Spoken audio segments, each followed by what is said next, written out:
Hello बच्चों, good morning everyone. कैसे हो आप सब लोग? आई होप सो कि आप सब लोग अच्छे होंगे। स्टूडेंट्स, आज से हम अपनी न्यू सीरीज स्टार्ट कर रहे हैं। 11th क्लास की पीवाईक्यू सीरीज होगी। हम एक टॉपिक उठाएंगे और ऑल प्रीवियस ईयर क्वेश्चंस वहीं पे कवर कर देंगे और टॉपिक को साथ में समझते हुए करेंगे। तो आज का हमारा टॉपिक है नोमेनक्लेचर। क्लास है 11th, चैप्टर है 1, टॉपिक है नोमेनक्लेचर।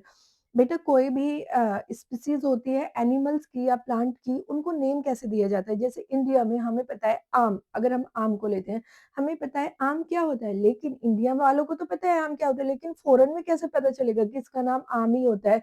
तो बेटा, अगर हम स्थानीय अकॉर्डिंग देखें, छोटे छोटे एरियाज के अकॉर्डिंग देखें, तो हर चीज का नाम बदलता रहता है।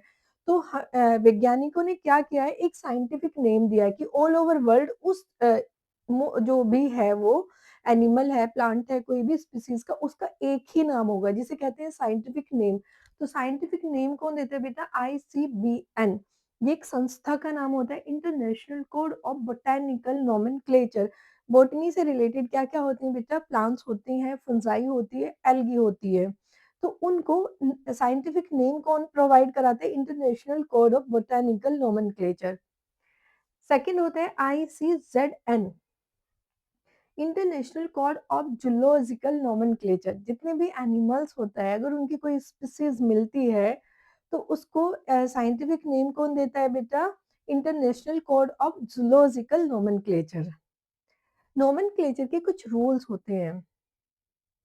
जैसे जो भी वो बायोलॉजिकल नेम होता है वो हमेशा लैटिन में होता है, लैटिन में रखा जाता है। लैटिन एक डेड लैंग्वेज है, लेकिन उसको अगर आप लिखोगे तो उसको इटैलिक में लिखोगे।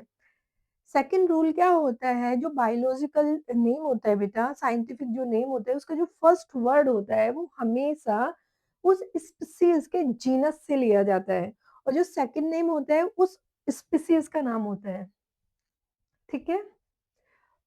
थर्ड रूल होता है, अगर आप उसको हैंड राइटिंग से लिखोगे तो आप जीनस और स्पीसीज का नाम लिखने के बाद उसको अंडरलाइन करोगे। जीनस एंड स्पीसीज का नाम लिखने के बाद उसको सेपरेट अंडरलाइन करोगे। फिर नेक्स्ट रूल होता है फर्स्ट लेटर कैपिटल। जो ये जीनस का नाम होता है बेटा, इसका जो ये फर्स्ट लेटर होता है, इसको हमेशा कैपिटल में लिखा जाता है। ठीक है। जैसे मैंजिफेरा इंडिका, तो हमेशा ये कौन सा नेम हो गया बेटा? ये हो गया जीनस का नेम, और ये हो गया इंडिका स्पीसीज का नेम। तो हमेशा आप जीनस के नेम को, फर्स्ट वर्ड को हमेशा कैपिटल लेटर में लिखोगे, और अगर आप उसको हैंड से लिखोगे, हैंड राइटिंग करोगे, तो उसको बेटा आपको अंडरलाइन करना पड़ेगा। एक क्या होता है, साइंटिफिक नेम के बाद ऑथर का नाम आता है, जिसने उसको नेम दिया है उसी ऑथर का नाम हम लास्ट में लिख देते हैं। जैसे ये मैंजिफेरा इंडिका क्या होता है बेटा? आम होता है, आम होता है।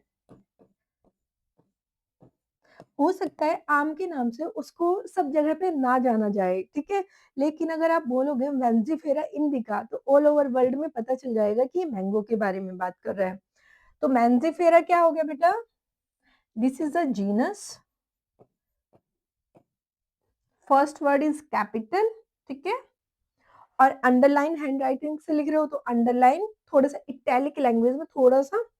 इंडिका किसका नेम होता है? स्पीसीज नेम होता है।